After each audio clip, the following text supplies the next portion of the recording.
Hi, today I am here with Rebecca Odell and Allison Marchetti, and they are the authors of Writing with Mentors.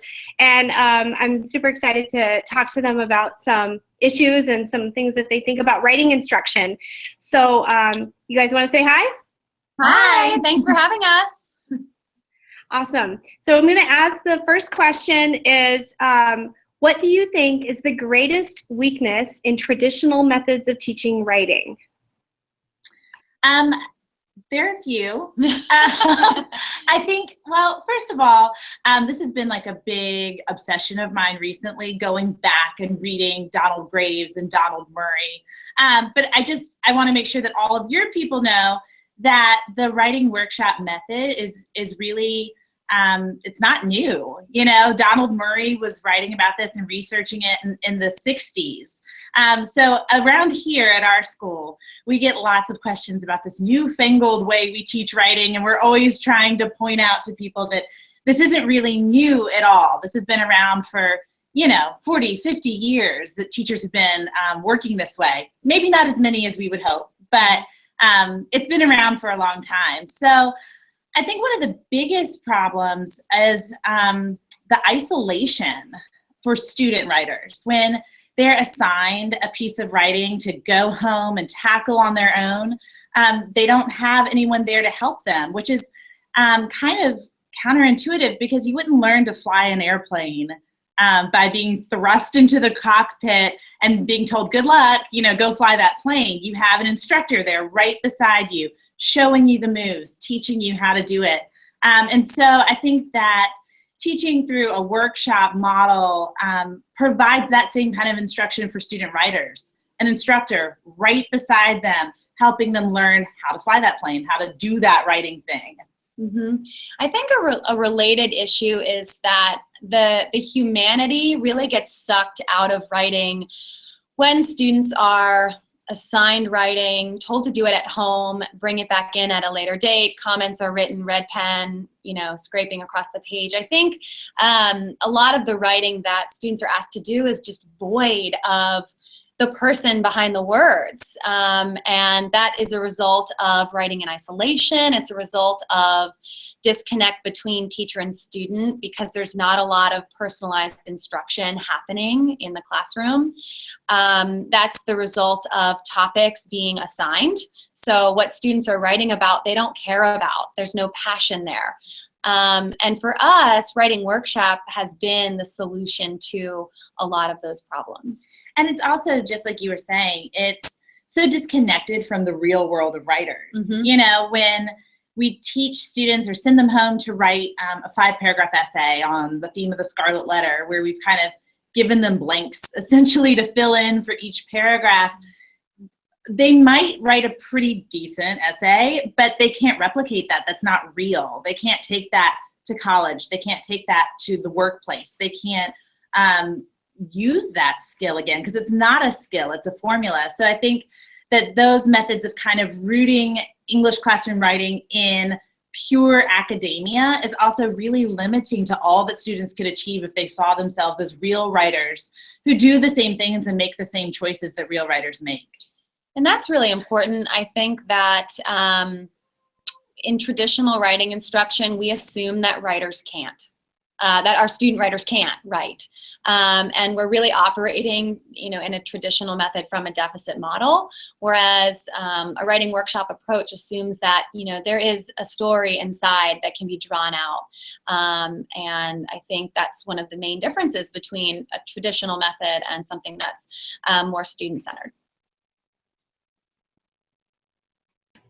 So I actually am going to switch questions 3 and 2, because I feel like you're really on the cusp of question 3 anyway. So question 3 is, how did you conceive of the Mentor Text book and your blog? And I know you talk a little bit about that in the beginning of the book itself, but this could be a little introduction to that, and then we'll come back to the number 2 question. Sure. You want to talk about that? Sure. Well, I think there's a scene at the beginning of our book where we talk about all of the different things that are happening simultaneously in our classroom. So there's a group of students over there listening to a podcast about a sports game, trying to figure out sports analysis, and then another group over here studying a fashion blog and trying to figure out what that writing looks like. And I think we wanted our students to behave like real writers in the full sense of that word. And we also realized that we couldn't be everywhere at once, and they needed our guidance. And so we sort of called on these professional writer mentors, and they allow us to be working one-on-one with a student, but also the students that we're not physically present with have another teacher, another guide in the form of a mentor to kind of help them along until we can get to them. So it kind of sends not copies of us, but little teacher minions all over the room in the form of these mentors and mentor texts. For us, mentor texts are just really the workhorse of our writing workshop. And before we started to really get obsessed with this together, Kelly Gallagher talks about, give your kids a sample of an editorial before they write an editorial. So we were familiar with the concept before, but what we started to find the more that we did it is that the more mentor texts we gave students, the more possibilities we opened up for them. If we gave them one editorial, they would replicate that one editorial. If we gave them 5, we would force them to make writer's choices. And we also found out that in addition to being mentors for the student writers, the mentor texts mentor us as teachers. Mm-hmm. I used to freak out. I used to hate writing instruction. Actually, this was the thing I avoided in my instruction. I just wanted to teach literature and keep it at that because I was so afraid of what I didn't know about writing. And I was so afraid of what I couldn't articulate to students about good writing. But mentor texts show us what we don't know. Always when we're teaching a new genre study, if we're writing sports analysis, say, which would be very terrifying to me, the mentor texts give us all the answers. We go and we find 5 examples of sports analysis, and we look at what are the patterns? What do these writers do? What are our students going to need to do? What do they not know how to do already? And that gives us our mini lessons. That shows us how to instruct them. So it really is just this wonderful backbone that shows us what we need to teach. It shows writers what they need to do. It helps us answer questions as we're conferring with writers. If we don't know the answer, even if we do, actually, we always say, what does the mentor text show us? What does the mentor say about this? So more and more and more as we dove into this, we found that mentor text just answered every question in our writing classroom. And just to add one more thing, I think one of the biggest questions it answers is, why am I doing this? Which is a question always in the back of the minds of the students. And so mentors and mentor texts really legitimize writing in the eyes of the students. It's no longer an activity for school because my teacher told me to, but it's something that real people with real lives are doing and loving and living. This year we've gotten really interested in pushing students to publish every piece, so finding a place where students can at least submit their work and we hope get picked up and published, even if that's Teen Ink online. So that's been a really fun way that we're pushing ourselves to continue this work of legitimizing what students are writing, because if they're writing real world pieces in authentic genres, then we should be able to get those out there in front of real audiences outside our school and outside our classrooms. Okay, awesome. So I think we're going to just move into a little bit of, I guess I might call this metacognition about writing instruction when we talk about the teaching of pre-service teachers, people who are taking a methods class on how to teach writing. My question is, if you could design a methods course for college students, what would you emphasize? This would be the best job in the world. I think that one of the things I would emphasize is connecting to real teachers and teachers who are putting the pedagogies that you're learning about and reading about into practice. Because when I was a pre-service teacher, I had never been in a classroom. I didn't even know what I didn't know yet. You know, in some ways, I wish I could go back through my teacher ed program after like my first or second year of teaching, because then I knew what I needed. But I think that, getting on Twitter as a college student, as a pre-service teacher, and connecting with teachers in the trenches through Twitter, reading blogs, that kind of stuff, to see like, okay, what does this actually look like? And when teachers are really teaching in these ways, what are the obstacles that they face? What are the struggles that they really have? What do real successes look like? Because I think it's so hard when you haven't done it yet to envision what all of this is going to look like. Yes, I would definitely agree. I also think something that I would emphasize, which I really didn't learn much about at all in my methods courses, is the power of conferring with students. So much of the learning and teaching that happens in my classroom happens through a conference, a one-on-one conference with a student. And I think, there are a lot of great resources out there. I'm thinking of, Carl Anderson's How's It Going? Just knowing that simple question, like, how's it going? Or what are you working on? Or how can I help you? Tell me more. Yeah, I can't, I say that at least 20 times a class period. Tell me more about that. Say more about that.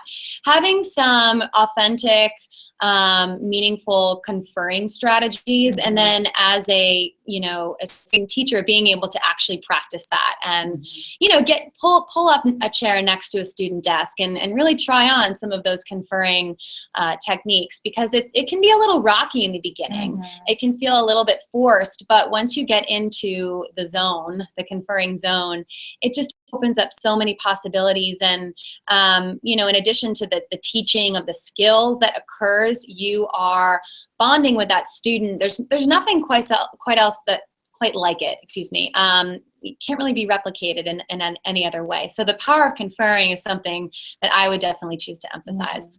Conferring was also, for me, the scariest part of jumping into teaching in a workshop model, because there was a lot I could control in the other parts. I can control picking the mentor text. I can control the mini lesson, and I can make a really pretty PowerPoint. There's a lot that I can control, but that conversation with a real life human who's like 14 is the thing I cannot control. So that was really, for years, what held me back from diving in wholeheartedly with writing workshop, was that I was really afraid to talk with students in that way. So I totally agree that having practice and being forced to practice that skill would have been really useful for me. And the funny thing is, it's what we do. We talk to people every day. This is a natural human pastime to have conversations. And I think it really breaks down the barrier between students and teacher when you pull up your chair and talk and write and think side by side with your students. That's fantastic. Thank you. So we're teachers and we're always learning new things. And my last question is, what do you hope, you've written a book to help other people learn about writing instruction. So what's your next step? What do you hope to learn next about writing instruction and becoming even better teachers of writing? One thing that we are trying to learn about right now, this is like our new obsession, is teaching analytical writing. Because when we talk to teachers, I think one of the big hangups about writing workshop in the high school, where there's really so little of this happening, relatively speaking, it's kind of viewed as a middle school thing, it's an elementary school thing. But when we talk to teachers and we're like, okay, what's the problem? The big thing that they say is, well, I have to teach literary analysis. That's my main job. And if I can throw in a writing workshop about memoir or something touchy-feely, that's great. So we are really obsessed right now with trying to figure out how those two things go together. How we can teach analysis, which is important. It's so much of adult world writing. Real writing is analysis. How can we teach those skills with the same degree of authenticity and the same degree of personal choice and motivation that we teach so many other genres? So we're trying to figure out, where do these things exist in the real world? How in the world can we get ninth graders to do it? How can we get them to write all kinds of analysis that are as rich and vibrant and interesting as their poems are? So that's one thing we're really pondering right now. Yeah, that's the big thing for us. I think also it's really, really important to never get too comfortable in your profession and to always be growing. As soon as Rebecca and I received the first box of books in the mail, we looked at each other and we said, okay, what's next, without any hesitation. And we are so excited to be working on a new project.